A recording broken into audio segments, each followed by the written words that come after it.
শুরু করছি ৪২-এ ৪২। নির্বাচনের আগে বাংলার ৪২টা আসনের প্রবণতা কেবল নয়, সেই প্রবণতা কিরকম ভাবে বদলে বদলে যাচ্ছে সেটার খবর দেব আমি, অনিকেত চট্টোপাধ্যায়।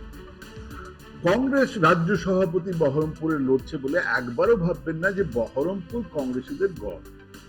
এটা সেই কিছু আসনের মধ্যে পড়ে যেখানে এমনকি দেশের প্রথম দ্বিতীয় মানে ৫২-৫৭ নির্বাচনেও জিতেছিল আরএসপি। কেবল ৫২-৫৭ নয়, মধ্যিখানে ১৯৮৪-এর সেই সহানুভূতির নির্বাচনের বছরটা বাদ দিলে ১১ বার এই আসনে জিতেছে আরএসপি। এক টানা জিতে আসতেন স্বাধীনতা সংগ্রামী বিপ্লবী আরএসপি প্রার্থী ত্রিদীপ চৌধুরী। ওই ৮৪-তে অতীশ সিনহার কাছে হেরে গেলেন। তারপর ৮৬ থেকে ৯৯ মারা যাবার আগে পর্যন্ত রাজ্যসভার সদস্য ছিলেন, আর ওনার পরিবর্তে প্রার্থী হতেন ননী ভট্টাচার্য।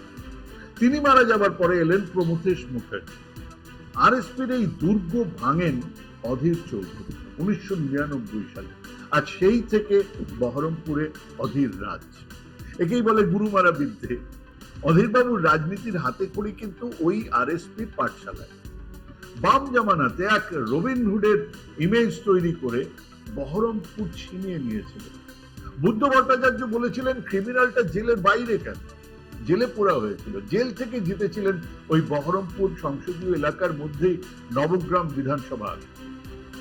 বাংলার এইসব আসনগুলোর আগের নির্বাচনে, বিশেষ করে লোকসভার নির্বাচনের রেজাল্ট নিয়ে বসলে বোঝা যাবে যেটাকে আমরা বাম জমানার শিখর বলি, সেই ৯৯-২০০৪ থেকেই আসলে বামেরা জমি হারাচ্ছে।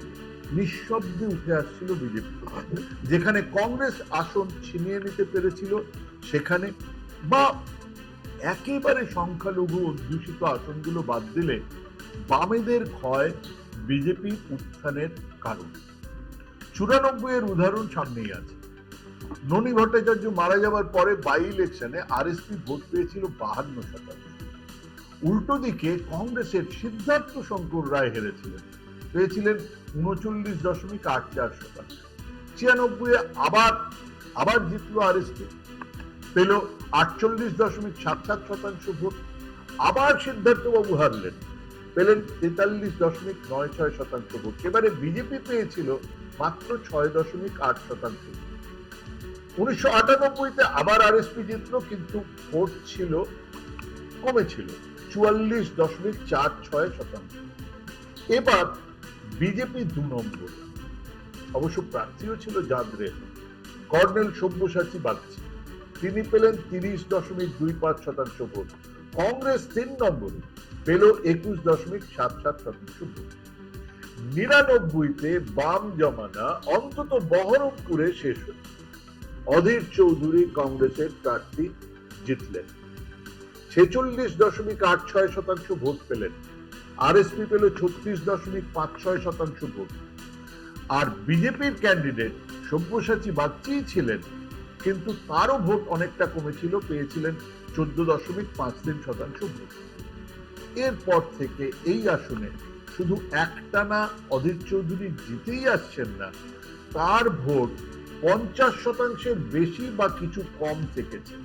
আরএসপির ভোট উল্টো দিকে কমতে কমতে ২০১৯-এ ১%, হ্যাঁ ১% এসে ঠেকেছে।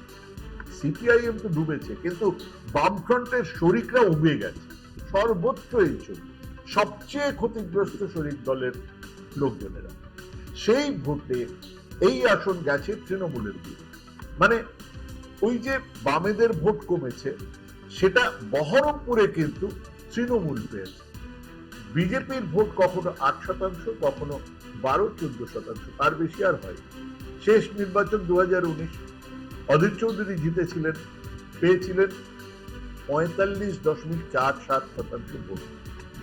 ৪.৫%-এর বেশি ভোট কমেছিল। তার উল্টো দিকে দাঁড়িয়েছিলেন একদা তার ডান হাত ডেভিড অপূর্ব সরকার।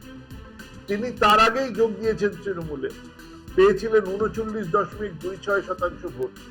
বিজেপি ১১%, আর একদা কোদাল বেলচা নিয়ে বহরমপুরের দখলদার আরএসপির ঈদ মোহাম্মদ পেয়েছিলেন ১% ভোট। এবারে সেই বহরমপুরে বাম কংগ্রেসের প্রার্থী আবার অধীর চৌধুরী। এবারে জোট বিজেপির প্রার্থী নির্মল কুমার সাহা আর তৃণমূলের ইউসুফ পাঠান।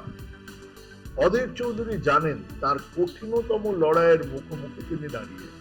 অনেকেই বলছেন এই আসনে দিদিমণি ওয়াক ওভার দিয়েছে অধীর বাবু। এটা ওই সিপিএম এর বীজমূল তত্ত্বের মতো। আসলে ইউসুফ পাঠানকে আনার পেছনে বেশ কিছু অঙ্ক কাজ করছে। প্রথমে আসি অধীর বাবুর কথায়। এখানে বাম কংগ্রেস ভোটের অঙ্কে কোনো ফারাক তৈরি করতে পারবে না। বামেদের ভোটটাই বা কোথায় যে সেটা ট্রান্সফার হবে? অধীর বাবু ইতিমধ্যেই তার ডান হাত বাঁ হাত সবই খুইয়েছে। 60% নেতা কর্মী ওই দিদিমণির উন্নয়ন যজ্ঞে ঝাঁপ দিয়েছেন। 2019-এ কংগ্রেস ছেড়ে তৃণমূলে গিয়ে অধীর বাবুর একদা ডান হাত ডেভিড সরকার তার বিরুদ্ধে লড়েছিলেন, হেরেছিলেন, কিন্তু এখন কান্দি থেকে তৃণমূল দলের নির্বাচিত এমএলএ।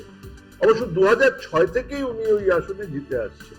রাজনীতির অনেকটা সময় দিল্লিতে দিতে হয় বলেই হয়তো সাংসদ এলাকার সঙ্গে নারীর যোগাযোগ একটু কেটেছে অধীর বাবু। তবু যা আছে তাই বা কম।